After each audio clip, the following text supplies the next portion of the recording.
Alright guys, welcome to another beer review.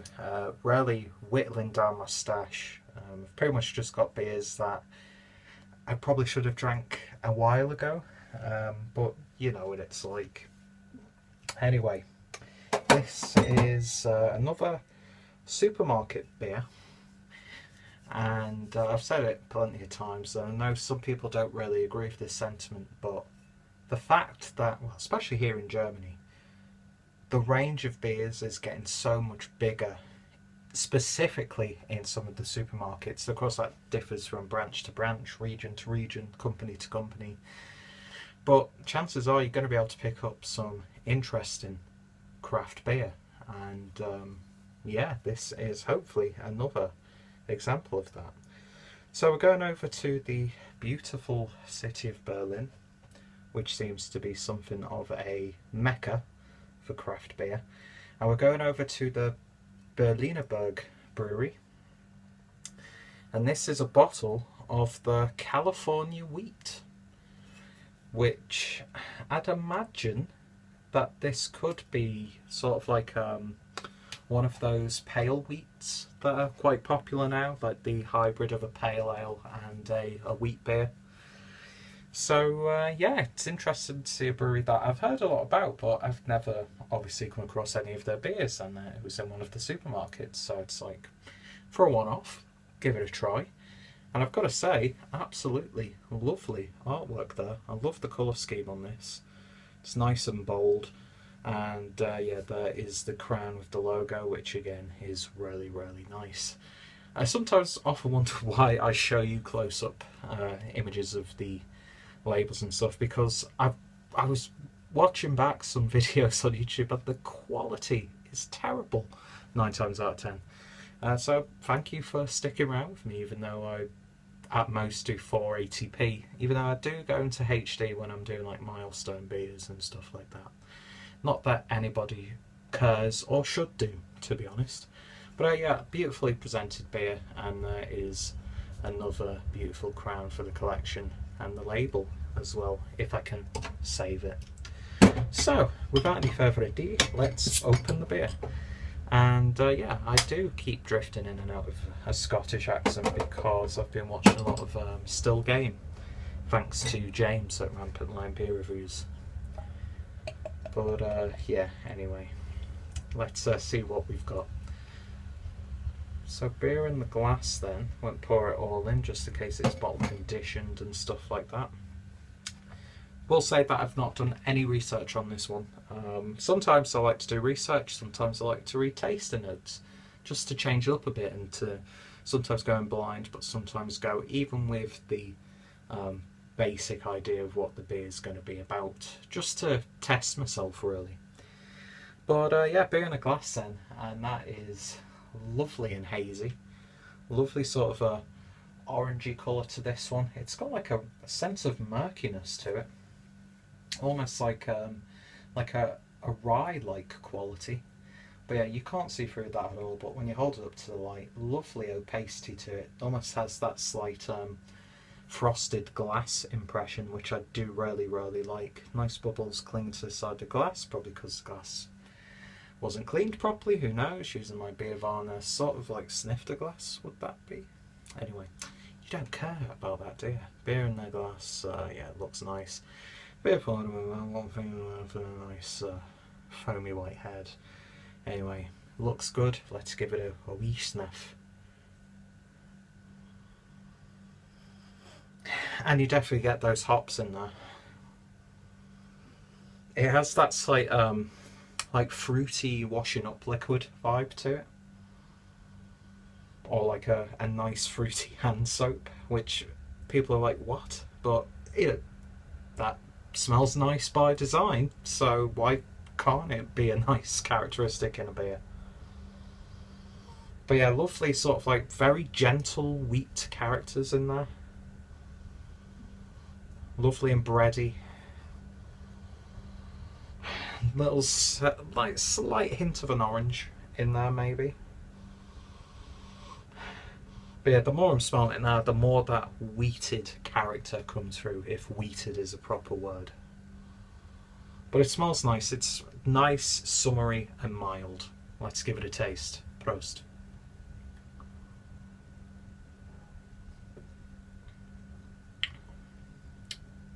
Ooh.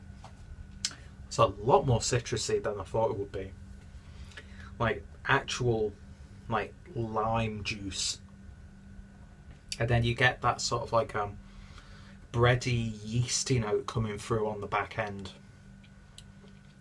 It is a little bit lighter in body than like your traditional wheat beer. But yeah, those hops just help lift that beer a little bit more as well. Not overly aggressively hopped or anything like that. It's a nice balanced character to this one. But yeah, you're getting like very gentle fruity tones with this. And it's almost like, remind me of like if you've had like, you've sliced open a lemon or something like that, and you've like forgotten about it for about half an hour and it's dried up a little bit. You still get that lovely smell from it, but it's a little bit more subtle. And that's the sort of character I'm getting from this one. Just a lovely medley of like bright citrusy fruits with this one. And of course you get that lovely grapefruit like character coming through as well. Lovely and crisp also. But yeah, like I said, you get that sort of like slight floweriness and that breadiness, which, you know, makes you know that it is a wheat beer. But those hops just take it off into a lovely direction and just help lift it. So let's see what happens when we pour it all in. Excuse me. There we go. Nice aggressive pour at the end. And look how creamy that head has gone after that. Are there any little bits? Can't really see. But beer in a glass, and it's not changed dramatically. Well, actually it has. It's sort of like dulled down in terms of the colour. And it's a bit more like a slight murky browny colour now, but with still those orange hues. I can't really tell if there are little bits and bobs. In fact, you know what? That almost looks like fruit juice now, with a frothy head. Maybe that, you know, a cloud of sedimentation in the middle of the glass, but yeah, that head's just revitalised really, really nicely. A little bit more of a jelly sweet character coming through now on the aroma.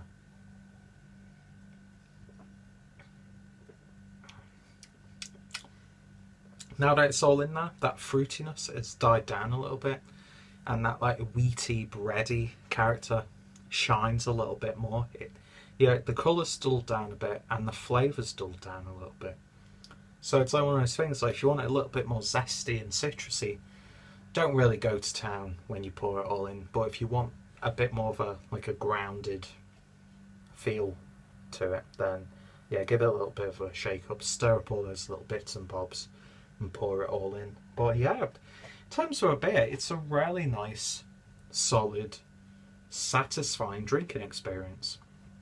Not very exciting, but at the same time there's nothing in there that's offensive or anything like that.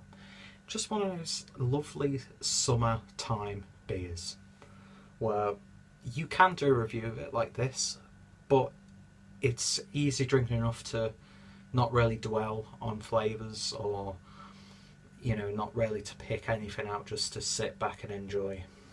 And yeah, that's a really nice beer. 4.5%. Best before date is 18th of the 2nd 2018, so it's still got a little bit of life in it. Excuse me. Also, it's like a slight sherbety character now. Every time I take a sip, something new comes into play, but not like too drastic. Yeah, sold enough. Would I buy again? I don't know.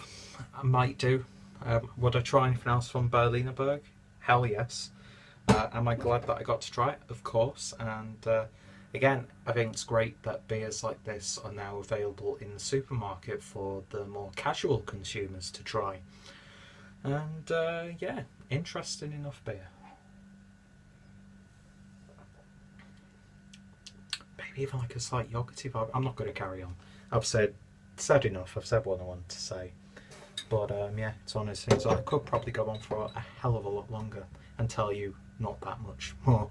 Anyway, thank you guys for watching this beer review. If you tried this one or any other beers from Berliner Berg, let me know your thoughts, opinions. If anyone has reviewed this, I will of course put the links down below. Check out my wheat beer playlist, check out my pale ale playlist. It is a lovely hybrid of the two, but it's not as fruity as some of the ones that I've had. Check out Berliner Berg, and yeah, thank you all for watching, and I shall hopefully see you next time. I had to really stop myself from doing a Scottish accent then. Cheers guys.